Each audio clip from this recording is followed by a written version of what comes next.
cet après-midi par un temps de témoignage. J'ai une petite liste avec quelques personnes qui vont témoigner de comment le Kickstart a bouleversé et transformé leur vie. Parce qu'on est tous concernés et on a tous fait de l'évangélisation à l'époque avec des tracts Jésus t'aime, et on s'est tous fait envoyer bouler en fait avec ces tracts.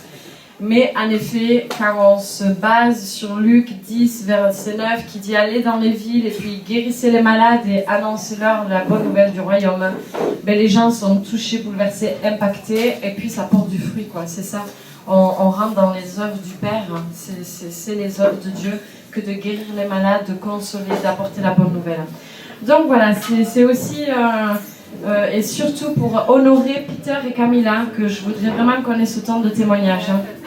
Parce que ils ont répondu à cet appel au mois de juillet l'année dernière, et ils ont pris de leur temps pour venir en France et nous entraîner. Et je veux les honorer et leur montrer que, ben oui, ce qu'ils ont fait, le temps qu'ils ont pris avec nous, ben, ça n'a pas été vain, mais ça a apporté beaucoup, beaucoup de fruits. Et puis dans toute la France.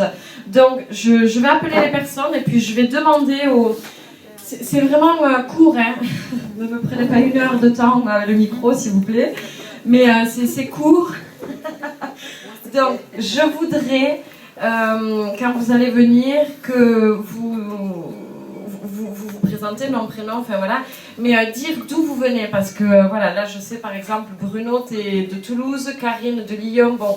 Et puis c'est aussi pour permettre à Peter et Camilla de voir un petit peu où est-ce que ça bouge. Donc Bruno, mon ami Bruno, si tu veux bien commencer, Bruno Seyss, voilà. Super. Yes. Merci. Bonjour à tous. Moi je suis de Toulouse, je suis au Seigneur depuis 14 ans maintenant.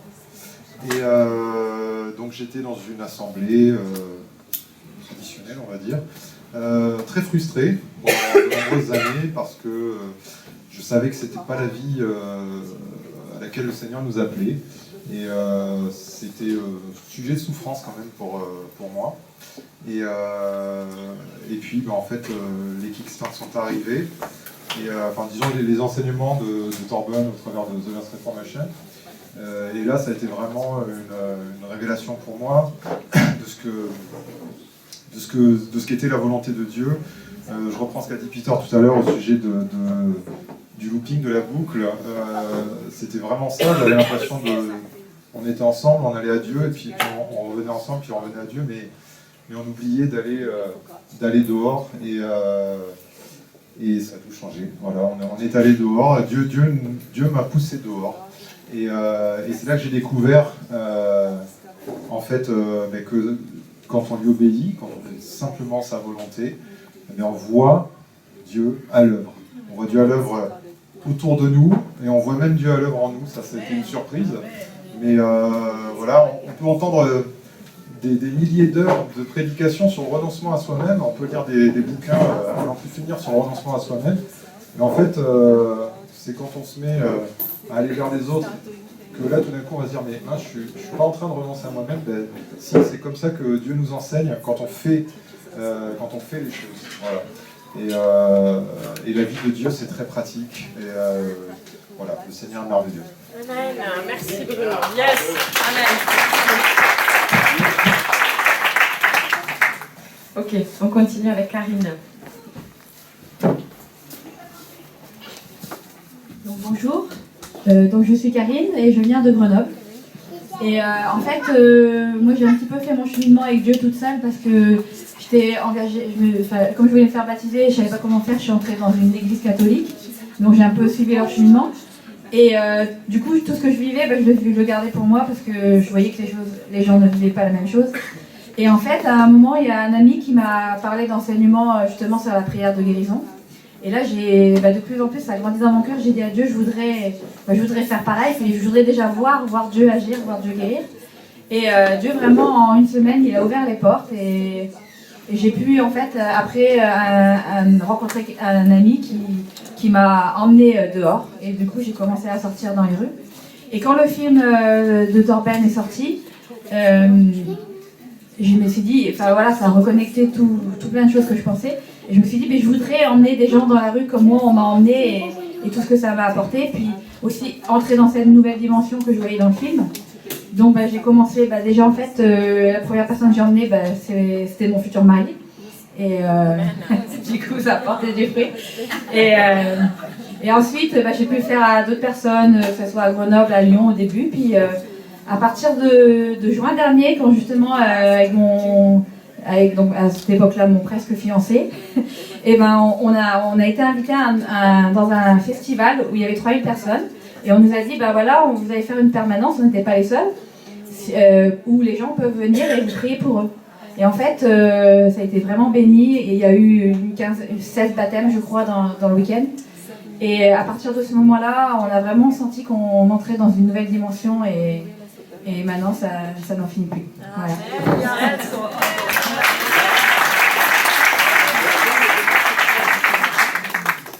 Amen, merci. Je vais appeler l'équipe de Toulouse. J'ai l'habitude de sortir régulièrement dans les rues à Toulouse et des fois aussi dans certaines villes environnantes. Parce que, en fait, je vais dire très. Dieu nous attend dans la rue. Il nous attend. C'est ça qui est assez impressionnant. Et une fois qu'on rentre dans ce processus, on s'aperçoit qu'il nous attend pas simplement dans la rue, mais aussi dans nos lieux de travail et partout. Et il est là. Voilà. Oui, c'est pas prévu, mais bon. Je n'ai pas voulu prévoir non plus. Oui, depuis qu'on a commencé ce genre d'activité, ça a bouleversé notre vie chrétienne. On essayait toujours de servir le Seigneur un peu du mieux qu'on pouvait, mais là, c'est rentré dans une autre dimension et une autre façon d'évangéliser qui est extraordinaire. Si vous vous souvenez, vous avez sûrement fait comme moi, des prospectus, aller avec d'autres chanter dans la rue, mais bon. Et là, c'est vraiment autre chose. Et c'est quelque chose que l'on fait en s'amusant. Oui. Moi, je rigole. Ouais. Quand je vois l'expression des gens qui découvrent qu'ils sont guéris, c'est extraordinaire, quoi. On est autant étonnés que, quoi. Surtout les jeunes. Les jeunes sont très expressifs. Et c'est du style, mais c'est un truc de ouf. Ça. Mais qu'est-ce qui se passe? Qu'est-ce qui m'arrive? Voilà. Et ils sont choqués de voir que Jésus vienne les guérir à l'instant, quoi. Autre chose qu'on a aussi appris, c'est à entraîner, à aider des frères et sœurs à entrer dans ce domaine. Et ça aussi, c'est extraordinaire d'encourager d'autres frères et sœurs à entrer là-dedans. Alors, je vous donne juste un petit exemple, parce que je ne veux pas tout monopoliser. Bon, à un moment donné, un frère de Montpellier est venu avec sa fille, et puis c'est moi qui l'ai kickstarté, et il me disait, mais ça fait 10 ans que je suis dans une église, 10 ans qu'on me dit Jésus guérit, et je n'ai pas encore eu une guérison. Donc je suis en train de me dire, la Bible, est-ce que elle n'a pas été enjolivée par les apôtres pour faire bien, pour encourager? Donc il était dans cette phase où il remettait la Bible en doute, quoi. Et donc on est partis ensemble. Les premières personnes, ça n'a pas marché. Je dis, mais t'inquiète pas, on ne se décourage pas, on continue. Et puis on est arrivé dans un groupe d'hommes, là, à la ramée. Personne n'avait mal, personne disait non, tout va bien. Mais il y avait un monsieur âgé qui était là assis, africain, mais qui était blanc parce qu'il souffrait, c'est une façon de parler, hein. Il souffrait vraiment terriblement, il souffrait martyr du dos, c'est un homme âgé. Et on lui a demandé s'il était d'accord qu'on chasse la douleur, quand vous souffrez, vous dites pas non. Il a dit oui. Et donc on commençait à ordonner à la douleur partir. Et alors je lui demande comment vous vous sentez. Il dit, c'est bizarre, je me sens bizarre. Et oui, et c'est parti, je sais pas, c'est bizarre. Donc j'ai recommencé. Alors comment vous vous sentez? Je me suis dit, c'est bizarre, il n'arrivait pas à exprimer. Puis il s'est levé, puis il a commencé à marcher. Alors tous les autres, quand ils ont vu ça, ils se disent, mais je vous ai pas dit, mais moi j'ai mal là, j'ai une sciatique qui va de là, du haut du dos jusqu'en bas de la jambe, quoi. Alors j'ai dit au frère, vas-y, prie pour lui. Donc le frère a posé sa main dans le dos, instantanément guéri. Alors là, c'était le choc pour le frère là, qui mettait la parole en doute, de découvrir que Jésus se servait de lui pour guérir. Et là, c'était l'explosion. Il y a, dans la famille, il y en a qui sont venus chercher la fille. Venez, il y a une amie là-bas aussi qui a mal au dos. Donc la fille a prié pour la mamie, instantanément guérie. La mamie a dit, je vous donne de l'argent. Non, non, non, ben, tenez, on fait un barbecue, prenez des merguez. Voilà, les gens étaient vraiment contents de découvrir la puissance de Dieu. Voilà, c'est ça. Bon, il y en a plein d'autres.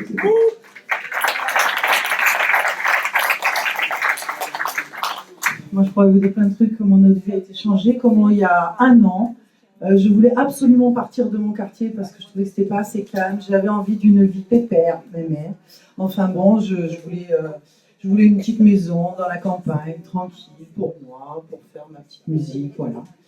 Et là, le Seigneur a changé complètement ma vision des choses. Maintenant, je veux une grande maison avec un grand salon pour pouvoir réunir des frères et sœurs. Je veux un grand jardin pour ne pas déranger les voisins pour faire la louange.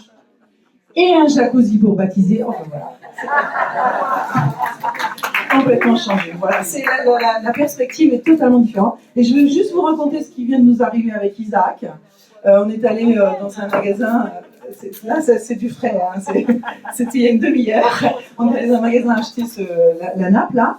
Et en sortant de la caisse, bon, toujours, voilà, j'ai pas attention. Et je heurte une petite mamie.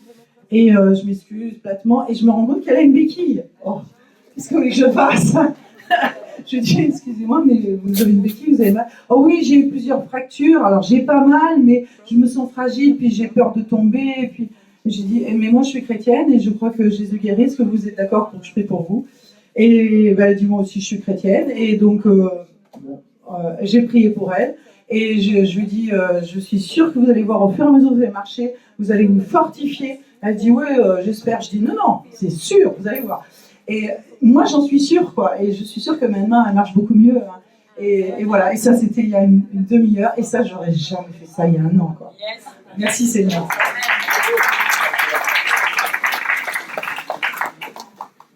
Moi, j'étais dans une église importante, disons sur Toulouse, c'est la plus grande.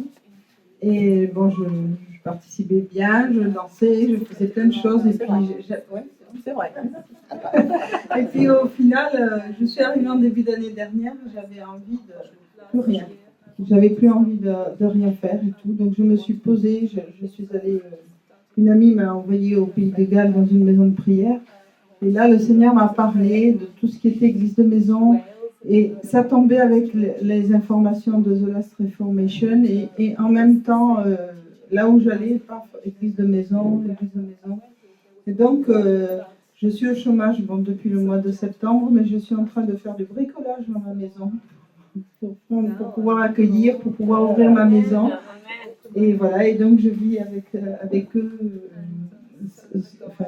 tous les mercredis. Moi, je vais le mercredi, Isabelle y va le samedi. Et bon, c'est surtout pour qu'il y ait quelqu'un qui prie pour les femmes, en fait. Et voilà, et on s'éclate et on s'amuse. Et on y va avec joie. Et voilà.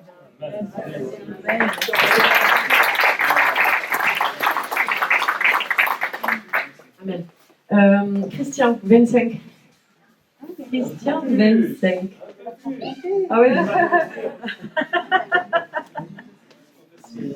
Bonjour à tous. Donc, je m'appelle Christian, j'ai 57 ans. J'habite dans l'est de la France, à 800 km d'ici. Et le Seigneur m'a appelé à lui il y a 23 ans par l'intermédiaire d'un message à la radio qui disait de lire la Bible en commençant par le Nouveau Testament. Je connaissais absolument aucun chrétien, je ne connaissais même pas l'existence des églises évangéliques.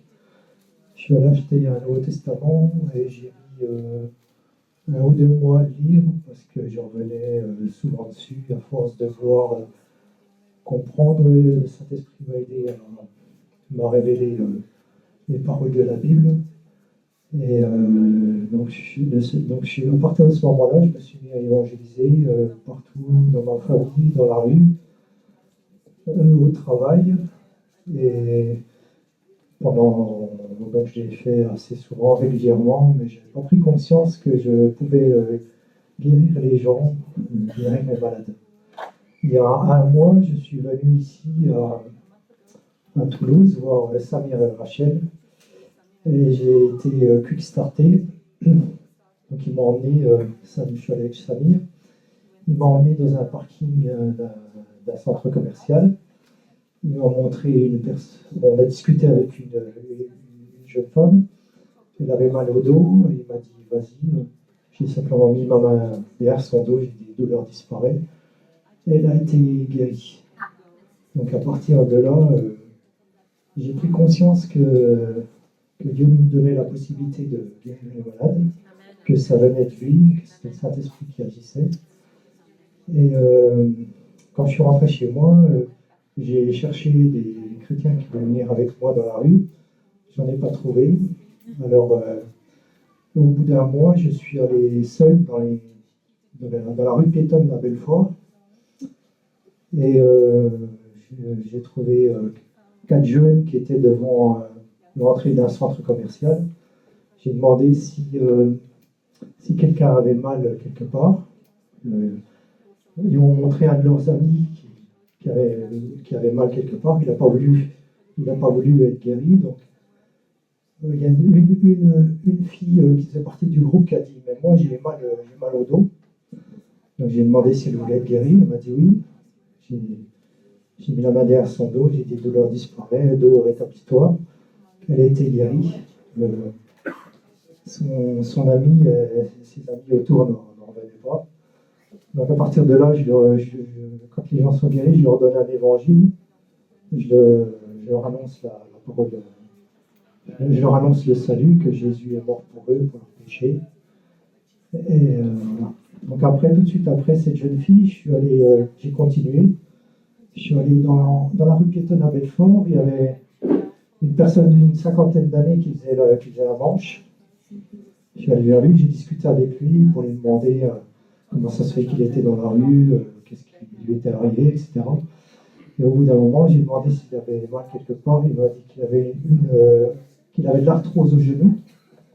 Donc j'ai mis la main sur son genou, j'ai dit arthrose disparaît, genou rétablis-toi. Et je lui ai demandé de se lever, il s'est levé et il a été guéri.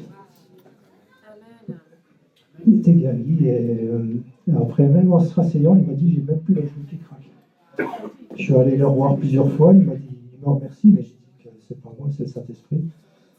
Et voilà, dès qu'il est guéri, et tout de suite après, je suis allé voir un jeune d'une 20aine d'années qui faisait la manche, lui aussi avec douleur au genou, et il a été guéri également. Donc il faut saisir toutes les occasions que Dieu vous donne. Une fois, j'étais dans un supermarché, j'ai vu une jeune fille qui pleurait, enfin une jeune femme qui pleurait. Je suis allé vers elle, j'ai demandé ce qu'elle avait. En fait, elle venait de respirer des produits, de l'eau de Javel, des produits dangereux dans le magasin, et elle avait mal au nez. Donc j'ai demandé si je pouvais la guérir. Elle m'a dit qu'est-ce que c'est quoi comment. J'ai dit que c'était Jésus. Elle m'a dit je suis musulmane. J'ai dit ça fait rien, c'est pas grave. Donc en plus elle avait peur parce qu'elle était enceinte, donc elle avait peur pour son bébé parce qu'elle avait respiré des produits dangereux. Donc j'ai posé ma main sur le nez. Donc la douleur est partie et après j'ai pu lui donner un évangile et j'ai pu évangéliser cette jeune femme. Et dimanche dernier, je suis encore allé dans la rue piétonne à Montpellier et 2 personnes ont été guéries. Amen.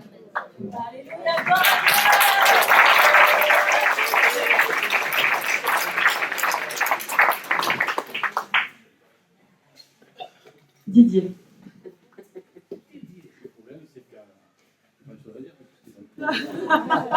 Mais si, il y a toujours quelque chose à dire. Je vais essayer de pas dépasser 1 heure, parce que autrement, on va me dire après. 50 minutes, c'est bon? Elle se cache là-bas. Moi, je m'appelle Didier, moi j'habite dans le Lot, à côté de Rocamadour. Dans le Lot, à côté de Rocamadour. Et on est un peu ravitaillé par les corbeaux là-bas. Alors j'ai souvent prié moi, pour que Dieu nous envoie des. Non, pas des corbeaux, mais des frères et sœurs qui volent bien à l'endroit pour évangéliser, pour emmener l'évangile. Mais c'est une réponse à la prière que j'ai jamais eue. Jamais, ça fait longtemps qu'on prie. Et à force, le Seigneur m'a dit, si tu veux qu'il se passe quelque chose, tu rentres tes mains et je sais plus tu y vas. Quoi. Donc, il y en a beaucoup qui n'ont pas été dans la rue. Bonne question. Il y en a beaucoup qui n'ont pas été dans la rue? Levez la main, les pasteurs. Vous savez pas ce que vous perdez, parce qu'au début... On peut refaire. Allez. Qui n'a pas été prié dans la rue? Wow. Demain. Honnêtement, vous ne savez pas ce que vous perdez. Parce que c'est comme ceux qui ont déjà fumé, qui se sont drogués. Je ne sais pas, moi je n'ai pas goûté, mais ce que j'ai entendu dire, il paraît qu'on ne peut plus s'en passer. Mais quand on va prier dans la rue, c'est exactement pareil. Au début, c'est difficile parce qu'on a des appréhensions, on a ceci, cela. Je vois la dernière fois, on était à la gare à Brive, on a prié pour un SDF qui avait l'épaule démontée. Et bon, il avait fumé un pétard, comme il a dit, donc il n'avait pas trop mal. Puis j'ai dit, ça fait rien, je vais quand même prier pour toi. Je pose ma main dessus, j'ai dit, douleur part au nom de Jésus. J'ai dit, vas-y, bouge ton bras. Et je vais dire, comme il a dit, oh putain, même moi, des fois, elle serait bien en place. Même moi, j'ai été surpris. Donc, honnêtement, quand on voit ça, on ne peut pas faire autrement que de revenir, quoi. C'est formidable. Je ne vais pas vous raconter tout ce qu'on vit. Tous les jours, là, moi, je vais essayer de marcher un peu pour ma santé parce qu'il faut que j'y aille. Hein. C'est pas trop ça important. Et je connais un gars là, dans notre village qui est schizophrène. Et je sais ce qu'il a comme voiture. Et puis, j'arrive à peu près à 200 ou 300 mètres parce que ses parents sont divorcés. Donc là, il était chez sa mère. Et je vois la voiture devant chez lui. Je dis, Seigneur, si tu veux que je prie pour lui, il faut qu'il sorte quand je passe devant. Bon, j'arrive à une centaine de mètres de la voiture. Je commence à le voir sortir de la maison. Et il va vers sa voiture. Et je dis, bon, d'accord, je prie pour lui. Mais j'étais encore, je sais pas, moi, à 50 mètres de la voiture, il était arrivé à la voiture. Je dis, Seigneur, si tu veux vraiment que je prie pour lui, il ne faut pas qu'il rentre. Donc il ouvre la porte, il met son besoin de la voiture, et puis je le vois attendre debout devant la voiture. Bon, j'arrive devant la voiture, il n'était toujours pas rentré. Je dis, bon, mais ça va, je vais le voir. Et j'ai dit, comment ça va, tout ça Il me dit, ça va. Mais j'ai ta santé, tout ça, parce que je voulais que ce soit lui qui me le dise. Et il me dit, je prends des médicaments, tout ça. Puis il me dit, je suis schizophrène. J'ai dit, tu veux que je prie pour toi? Il me dit oui. Alors il commence à faire notre père, mais je dis, t'as pas besoin de ça. J'ai dit, donne-moi tes mains, et puis j'ai juste prié pour lui 3 secondes. J'ai dit, t'as senti quelque chose? Il me dit, ouais, j'ai senti de l'électricité passer, tout ça. Et puis j'ai dit, écoute, tu sais où j'habite, j'ai dit, si t'as besoin, tu repasses me voir quand tu veux. J'ai prié, j'ai semé quelque chose. Après, je pense que. Voilà, après, je ne vais pas tout vous raconter parce que ma femme va me dire que je suis un peu long. Mais tous ceux qui n'ont pas été dans la rue, au début, c'est difficile parce qu'on appréhende. Mais quand vous allez voir que Dieu agit sur sa parole, parce qu'il a dit je veille sur ma parole pour l'accomplir, vous posez la main sur les malades et les malades sont guéris. Vous allez prier pour les chrétiennes dans l'église, c'est plus difficile. Parce qu'on a trop la connaissance dans l'église et on a du mal à recevoir la guérison. Moi, le premier. Mais vous allez dans la rue, il y a presque 100% de guérison. Et plus on avance, et plus on en voit, plus les guérisons grandissent. C'est formidable. Que Dieu soit béni.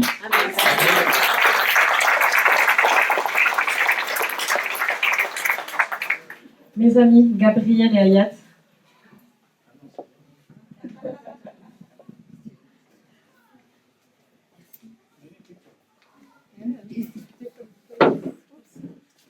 Bonjour. Gabriel et moi, on connaît The Last Reformation depuis une année, en théorie. On a suivi les leçons de Pioneer School, qu'on vous encourage à aller voir. C'est sous-titré en français, l'école pionnière. Et c'est vraiment très, très, très intéressant parce que c'est l'évangile dans sa plus grande simplicité et sa plus grande praticabilité. Et un des points importants, guérison, c'est super, mais trouver les personnes de paix, c'est super pour pouvoir former des disciples qui forment après des disciples. Nous, on en est au stade guérison dans les rues. On apprend aussi à travailler ensemble, sortir ensemble. On a commencé à semer à l'ODEV. Et comme disait un frère, oui, Dieu est là-bas dans la rue et il nous attend. Il organise tout. L'obéissance. Moi, je peux vous témoigner que j'ai dû surmonter une très, très, très grosse peur, une frayeur. Je témoigne que ça m'a donné une paralysie de mon visage à moitié, tellement j'étais anxieuse de commencer. C'est parti, merci Seigneur, c'était passager, lié à la tension et au combat qu'il y avait à l'intérieur de moi. Mais une fois que je suis dans la rue, je suis en feu pour le Seigneur et c'est parce que l'ennemi sait ce qui l'attend, on le dépouille d'êtres humains, enfin, de personnes qui sont sauvées, il y a une victoire, il y a des victoires dans la rue, mais l'important, c'est vrai, c'est de trouver ces personnes de paix, faire des disciples qui font des disciples, comme font Peter et Camilla. Je remercie beaucoup. Je remercie Dieu pour leur engagement. Ça coûte, c'est vrai, dans tous les domaines de la vie. Et en tout cas, je vous bénis chacun et je vous encourage à faire ce pas. Ça fait peur, mais franchement, Dieu est là. C'est magnifique.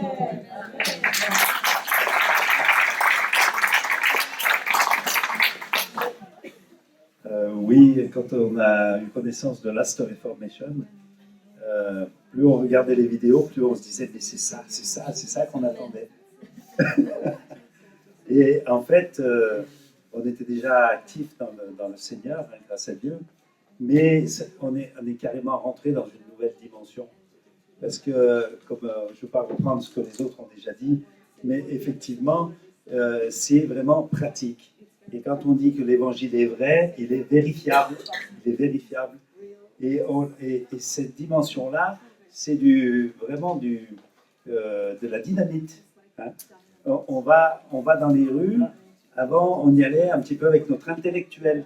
Enfin, je parle pour moi surtout peut-être. Mais j'ai fait de l'évangélisation de rue. On s'adressait aux gens. On avait des réponses techniques, des réponses intellectuelles. Maintenant, on n'est plus sur le même plan. On arrive sur quelque chose de vécu. La personne a expérimenté la guérison et elle est impactée déjà et elle vous écoute différemment. On n'a plus les mêmes questions qu'on avait avant et c'est facile, les gens sont réceptifs. Et je remercie Christian 25 d'avoir la présence d'esprit d'offrir tout le temps une Bible ou un Nouveau Testament à quelqu'un et ça c'est très précieux. Je vous encourage à vous fournir comme c'est le cas ici, de Nouveau Testament, de Bible, et de les offrir pratiquement systématiquement, parce que c'est la parole de Dieu qui fait son effet. Alors donc on a expérimenté pratiquement, on a vu des guérisons. Au début, on avait peur que ça ne marche pas, mais en fait, Dieu est fidèle à sa parole pour l'accomplir. Et on a vu des choses magnifiques, et comment dire... moi, ce que j'ai appris vraiment, c'est à persévérer. Parce qu'avant, je priais pour les gens une fois, et puis si ça ne marchait pas, je n'avais pas la réponse. Mais maintenant, je sais qu'il faut persévérer et continuer. Et le fait d'avoir appris à faire des prières courtes, à être précis, à démontrer de l'amour et de l'intérêt aux gens, et bien tout simplement, en persévérant, on prie une deuxième fois, une troisième fois, une quatrième fois, et on voit les choses s'arriver. Alors, un petit exemple pratique, un monsieur qu'on a rencontré qui s'appelle Dominique. Alors, on lui a demandé, un jeune, s'il avait mal quelque part, s'il avait des souffrances, s'il était blessé. Non, tout allait bien. Et je vois pourquoi, je lui dis, une allergie? Elle dit, ah oui, j'ai de l'asthme depuis ma naissance. Elle dit, on va prier pour ça, est-ce que vous êtes d'accord? Et le Seigneur l'a guéri. Vous voyez, il faut se laisser conduire aussi par le Saint-Esprit. Et on lui a offert un Nouveau Testament. On lui a demandé s'il voulait demander à Dieu pardon pour ses péchés. Il était d'accord. Et ça vient tout naturellement. Et ça, alors, comme disait l'autre frère, on se régale. Et que le Seigneur soit honoré, toute la gloire, tout l'honneur revient à lui, au Seigneur Jésus.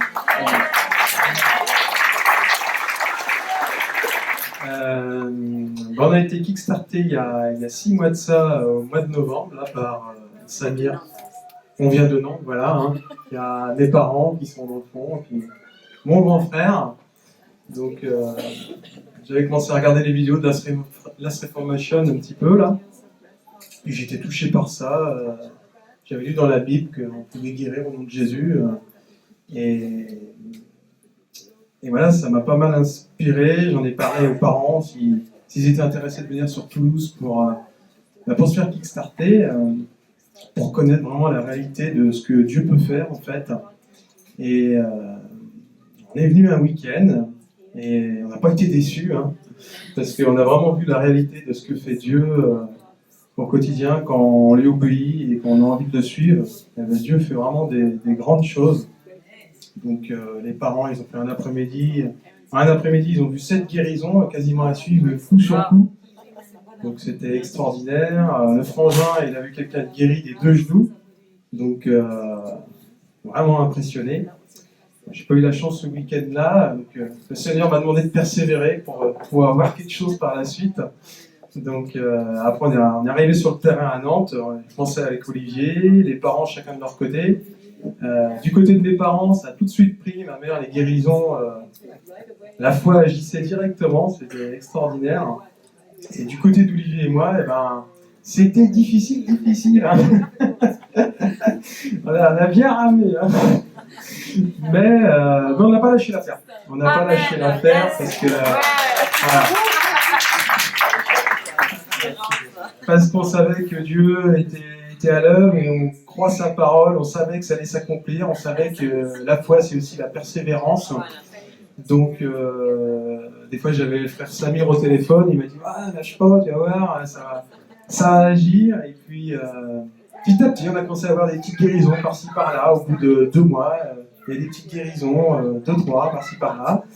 Et plus les mois avancent, et notamment ces 2 derniers mois, on voit vraiment de plus en plus de choses. Et là, on a facilement plus de 50% du taux de guérison quand on prie pour les gens maintenant. Donc, c'est vraiment un grand bonheur. Et la chose la plus puissante qui est arrivée dimanche dernier, là, on était avec une sœur, ça fait 30 ans qu'elle est en crise, donc extraordinaire, quelqu'un qui nous apporte vraiment beaucoup qui nous édifie beaucoup, qui nous apprend beaucoup. Et on a vu des grands miracles le week-end dernier. Vraiment, une dame qui était en déambulateur, elle pouvait pas marcher sans son déambulateur. 86 ans, elle était vraiment difficile pour elle. Et on a prié pour elle quelques minutes. Il se passait pas grand-chose au départ. Et puis notre sœur nous a dit vous découragez pas, faut y aller, faut continuer. Et on comptait continuer de toute manière. Hein. Et à fur et à mesure qu'on priait, on voyait qu'elle marchait de mieux en mieux, que ça commençait un petit peu, que ses jambes la portaient. On lui disait repose-toi sur le rocher, repose-toi sur Christ, te repose pas sur tes jambes, repose-toi sur le Seigneur, c'est lui qui va te porter. Et effectivement, au fur et à mesure qu'on lui a insufflé ses prières, et elle y croyait en plus, eh ben, elle s'est mise à marcher de mieux en mieux, et sans son déambulateur. Après on a prié pour son dos parce qu'elle était très très courbée. Et son dos, en priant, s'est complètement décourbé, elle était bien droite. Et vraiment une grande grâce que le Seigneur lui a fait. Et il était vraiment heureux. Et derrière ça, elle a vraiment donné son cœur à Jésus. Parce qu'on lui a demandé si elle pouvait se repentir, s'il y avait du pardon à faire pour des gens. Et elle a demandé pardon, elle a reçu une paix, elle a reçu une joie dans le cœur. Et c'était vraiment beau à voir. Elle a retrouvé un énorme sourire, un grand sourire après. Et là, on s'en a vraiment sorti qu'elle a donné son cœur à Jésus. Elle aimait déjà Jésus, mais il y a des choses qu'elle n'avait pas compris, parce qu'elle était issue d'un milieu catholique. Donc c'était difficile pour elle de comprendre. Mais elle dit, tu n'as pas besoin de comprendre, tu as juste besoin d'avoir la foi en Jésus et de mettre tout ton cœur en Jésus. Tu n'as pas besoin de Marie ou des saints. C'est pas lui qui s'est sacrifié sur la croix pour toi. C'est pas eux qui se sont sacrifiés sur la croix pour toi, c'est que Jésus qui a fait le travail. Donc tu mets que ta foi en Jésus, c'est ce qu'on lui a vraiment inculqué, et elle a reçu ça dans son cœur. Elle n'a pas eu besoin de comprendre, mais elle l'a reçu dans le cœur, elle a reçu la paix, et ça l'a vraiment touchée. Et on a vu tout de suite les attaques de Satan derrière qui est arrivé, parce que il y a des gens qui étaient vraiment en colère, qui connaissaient cette dame, ils disent qu'est-ce que vous faites avec cette dame, pourquoi vous l'embêtez? Et on lui a dit mais je vois pas le souci, parce qu'on prêche l'amour de Jésus. Je vois pas ce que Jésus peut faire de mal dans une vie, quoi. Et les gens ces gens-là étaient en colère, ils voulaient vraiment détruire ce que cette dame avait reçu. Et on lui a dit, au nom de Jésus, si vous voulez aller en enfer, ça vous regarde. Mais nous, au nom de Jésus, on bénit cette dame et on vous bénit aussi. Mais laissez-la à sa paix, et on l'a chassée avec amour. Et elle est repartie. On a chassé l'influence du malin qui voulait vraiment lui reprendre ce qu'elle avait reçu, quoi. Donc c'était beau. Et après on a prié pour une autre personne aussi qui avait un gros problème de rotule, qui avait une canne, il avait du mal à marcher, quoi. Et il avait un problème au ménisque, il avait une douleur sur une échelle de 1 à 10, 7. Et on a juste imposé les mains une petite minute, la douleur a disparu. Amen. Amen. Et gloire à Dieu, gloire à Jésus, c'est magnifique. Amen. Et puis, il avait la jambe plus courte aussi. Et moi, j'avais jamais vu ça. J'avais vu ça que dans des vidéos jusqu'à présent. Et je pensais pas que ça allait m'arriver un jour comme ça. Et puis ma sœur Maïté, qui est de Chaland, qui est dans l'Ouest, elle me dit bah, vas-y, prie pour sa jambe. Ok, bah, je m'attendais à ce qu'elle grandisse en priant avec foi. J'ai prié. Je me suis dit bon, bah, de toute façon, elle va grandir. Hein. J'ai prié, puis j'ai vu la jambe s'allonger. Et il y avait ça d'écart. Il y avait 1,5 cm, 2 cm, quoi. Et bah, gloire à Dieu. Quoi. C'est vraiment magnifique que fait Dieu. Voilà.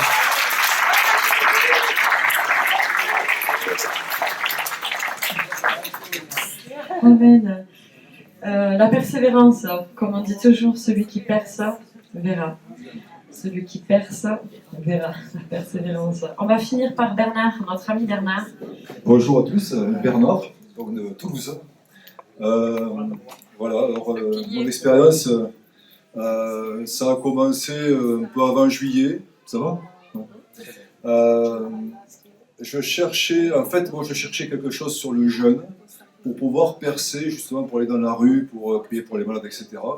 Mais je n'avais jamais entendu parler de la réformation. Et en cherchant sur le jeûne, je suis tombé sur les enseignements de Torben. Et de là, je suis arrivé à la réformation. Voilà. Et donc, du coup, je dirais en plus, non seulement je trouve quelque chose sur le jeûne, mais en plus sur le but que je m'étais donné, dans la rue, tout ça. Et donc, alléluia. Donc, après, j'ai rencontré chez les Samir, et on a commencé le Kickstarter de juillet, là, et puis bon, c'était bien parti. Alors, moi, ce que je voudrais rajouter, parce que même des miracles, des choses merveilleuses, vous en avez entendu beaucoup. Simplement, je voudrais rajouter que dans la rue, c'est toujours différent. On a été vraiment, au départ, beaucoup kickstartés par Dieu lui-même, en rencontrant des situations toujours très différentes. Moi, chaque fois, j'essaie de mettre, l'évangélisation dans une boîte. Voilà, il faut faire comme ci, comme ça. Chaque fois, Dieu m'a cassé. Et il m'a toujours donné des situations très différentes. Et donc, j'ai compris qu'il fallait toujours s'adapter. Et ainsi, Dieu m'apprenait à marcher par l'esprit, je dirais. En gros, c'est ça. Voilà ce que je voulais rajouter juste pour les enseignements, les sorties dans la rue.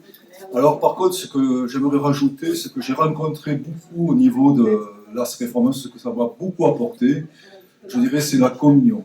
Alors, communion avec Dieu et la communion fraternelle, les deux. Pourquoi? Parce que, tout simplement, déjà, quand on sort dans la rue, on sort avec Dieu. On est là avec lui. Il est avec nous.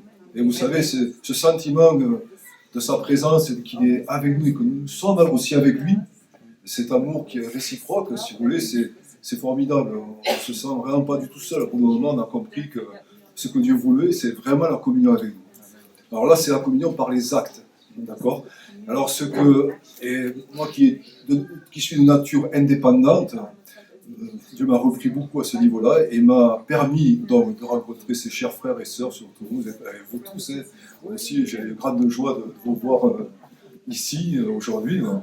Et il m'a beaucoup apporté la communion fraternelle. C'est-à-dire qu'après, il a fallu qu'on se réunisse dans les maisons, enfin, chez les Samir surtout, et on a commencé vraiment à partager autre chose que les actes dans la rue. D'accord? Les actes dans la rue, c'est important. Je dirais même, comme le disait Peter, c'est ultra important de partager l'évangélisation dans la rue. Pourquoi? Parce qu'on partage les rejets, on partage les miracles, c'est super, mais on partage aussi les rejets. Tout cela, ça crée une unité qui est formidable. Après, souvent, on a créé des sorties le jeudi, et on se retrouvait, Samir, votre frère, on allait faire l'évangélisation dans la rue pendant une heure et demie, puis après on se retrouve dans un café pour partager. Ça, c'est vraiment super, je vous assure. Et puis justement, comme on partageait tous ces rejets, ces miracles aussi, c'est formidable de partager ça. Et après, on a commencé les partages donc, dans les maisons. Et donc au niveau de la prière, on l'a vu tout à l'heure, prier 3 par 3 par exemple. Et on a partagé aussi, là c'est là où on a vu que Dieu donnait des dons. Et je vais vous donner un exemple bien précis. Donc à un moment donné, on a prié pour quelqu'un, et puis il y a un frère Yassadi qui se lève pour dire viens avec nous, tu vas prier. On voulait partager la prière pour les uns et les autres. Il dit lève-toi, tu vas venir avec nous maintenant prier. et tout d'un coup il reçoit son don de prophétie, là, c'était assez formidable, j'avais jamais vu ça. Il me parlait en langue d'abord, et puis après il a commencé à avoir des paroles pour tout le monde. Alors je dis ça, d'abord c'est vraiment très étonnant quand vous n'avez jamais vu ça. Mais surtout après j'ai appris à travailler avec lui, avec les autres aussi évidemment, mais là c'est un exemple surtout. Il y avait des visions, et après la vision nous donnait la volonté de Dieu, et après on pouvait prier pour la personne selon cette volonté. Vous voyez le truc? Et cette communion, c'est formidable. Là, j'ai vraiment apprécié, j'apprécie beaucoup mes frères et sœurs avec les dons que Dieu leur a donnés. Voilà. C'est ce que je voulais partager. C'était la réformation, c'est pas uniquement aller dans la rue, mais c'est aussi cette communion avec Dieu, avec les frères et sœurs. C'est vraiment formidable. Il y a aussi une chose importante qui est vraiment importante, vraiment très importante. Rapidement, Dieu m'a montré cette parole. Aimez-vous les uns les autres comme moi je vous ai aimé. C'est Jésus qui dit ça à ses apôtres. Et là, j'ai compris que Kickstarter partageait la rue avec les frères et sœurs. J'ai compris que ça, c'était vraiment important. C'est vraiment que les frères et sœurs qui avaient soif, qui ne savaient pas comment faire, etc., et de leur donner cette possibilité d'aller dans la rue et de prier pour les malades, etc. J'ai vu que c'était ça l'amour de Jésus pour les apôtres. Et je vous dis que c'est vraiment important et je sais que Dieu est très content quand il voit ça. Voilà. Donc merci pour tous et que le Seigneur vous bénisse abondamment. Merci Damien. Alors il y a un petit changement. Mon mari, Samir, est appelé. Il voudrait nous partager un petit quelque chose aussi. Donc après lui, on laisse la place à Peter et Camilla.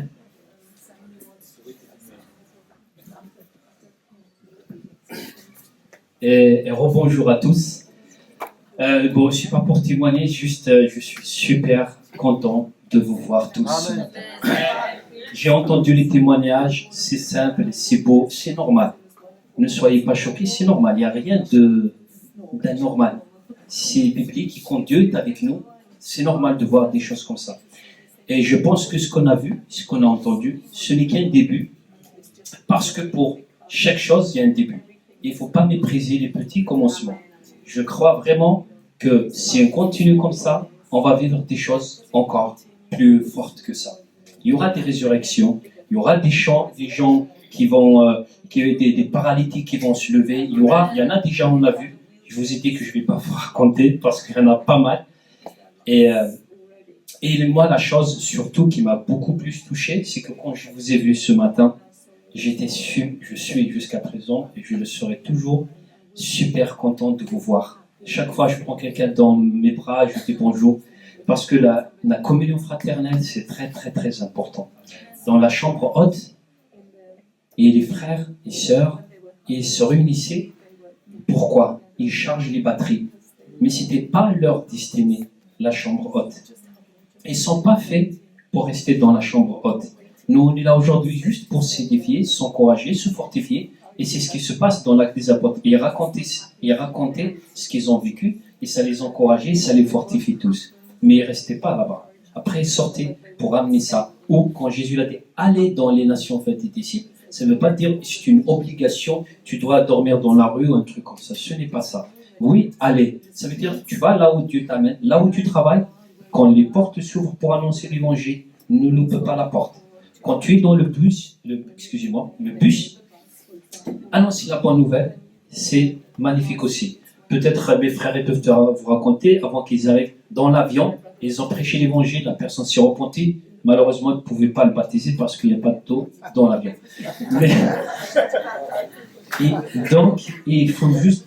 Et ce que j'ai entendu aussi, j'ai beaucoup aimé tous les témoignages. Il y en a un, nous sommes vraiment désolés pour les autres parce que c'est le temps qu'on n'a pas vraiment pour que tout le monde témoigne. Je sais qu'on a vécu des choses magnifiques avec nos amis de Montauban, avec les Nantais, avec l'équipe de Toulouse qui bouge à fond, Narbonne et tout ça. Et Montpellier, je sais qu'il se passe des choses partout magnifiques. Mais voilà, c'est juste le temps, mais on aura d'autres occasions de papoter et tout ça. Et ce que je voulais dire, c'est que je pense que pour commencer, ce n'est pas vraiment difficile. Je vous le dis. Ce qui est difficile, c'est la persévérance. C'est de continuer. Et ce qu'il a dit mon frère Bernard, ça me touche vraiment parce que un jour, il y avait un couple qui sont venus pour leur montrer comment on vit dans la rue.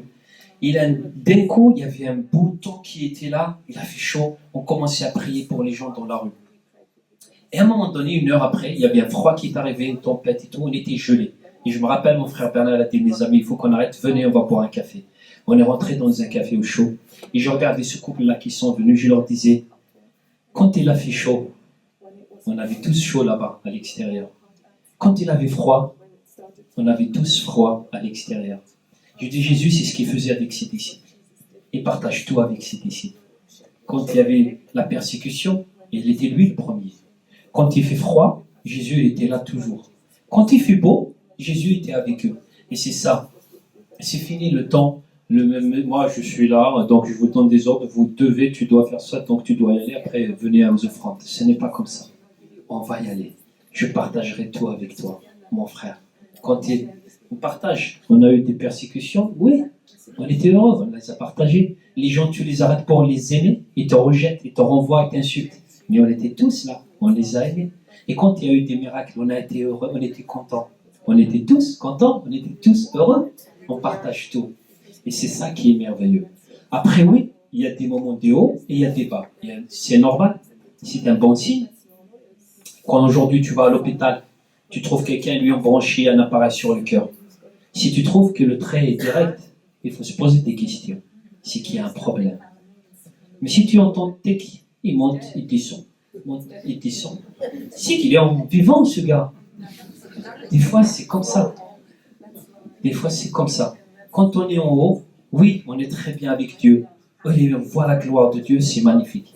Et Dieu, il nous dit des fois, mon fils, tu vas descendre, pas pour faire du mal, pour voir ce que les autres vivent. Maintenant, je t'amène pour justement renouveler les autres, pour encourager les autres. Parce que des fois, je vous le dis, quelqu'un qui vit une situation, des fois, il n'y a que lui qui peut la comprendre dans cette situation. Et des fois, quand tu descends à son niveau, au lieu de trop papoter, trop de ce qu'on sort, de créer des démons, des choses, des fois, il faut se remettre à son niveau. Là, je pense que tu vas voir les choses autrement. Avant de crier de tous les sens, je pense que c'est bien de descendre pour être au niveau de cette personne, pour le comprendre. Et une fois que tu l'as compris, crois-moi, tu peux lui donner le bras. Et tous les deux, vous pouvez monter. C'est pas vous, mais c'est nous, c'est Jésus qui va. C'est pas nous ou vous, c'est Jésus tous les deux qui va nous remonter. Et voilà, je pense que c'est juste un petit point. Et on va continuer. Et en plus, je bénis Dieu. Il se passe des choses magnifiques. Il y a un autre couple qui vient de Nantes en plus aussi. Et donc, ils sont là. Donc, il y a des montées. Donc, Dieu fait des choses magnifiques. Des fois aussi, tu te dis, mais pourquoi il faut que vous veniez sur Toulouse pour se rencontrer ici?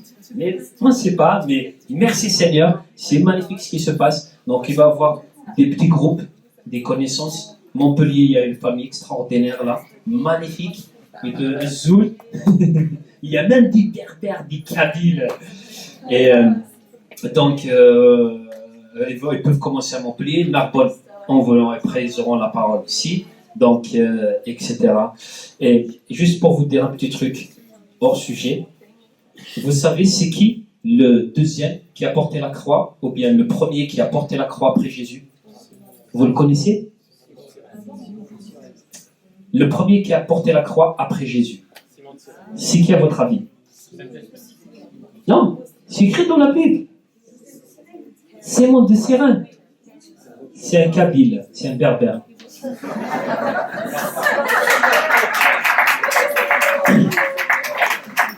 Vous savez pourquoi? Vous savez pourquoi? Parce que Cyrène, c'est la Libye. À l'époque, elle n'existait pas. C'est un seul pays, du Maroc jusqu'en Égypte, c'est la Numidie, le nord africain. C'est pas divisible. C'est un seul pays. C'est juste pour vous dire ça. Comme ça, parce que je vous aime. Voilà.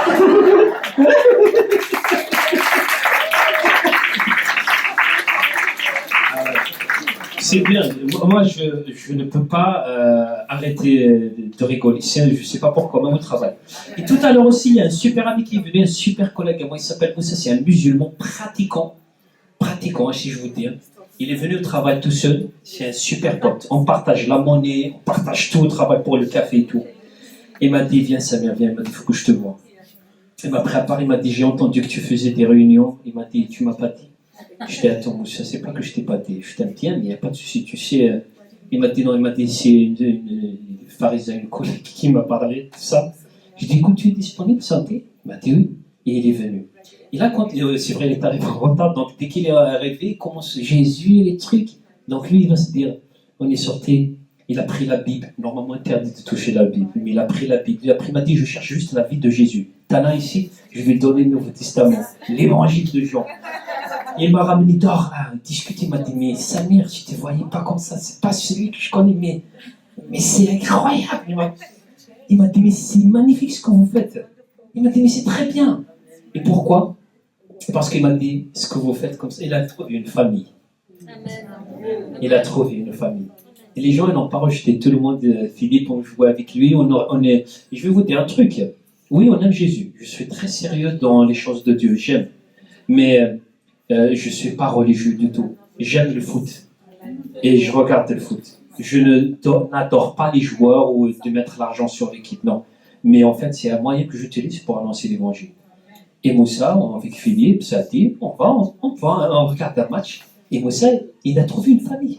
C'est quelque chose qu'il ne trouve pas ailleurs. Et il a été très, très, très, très touché.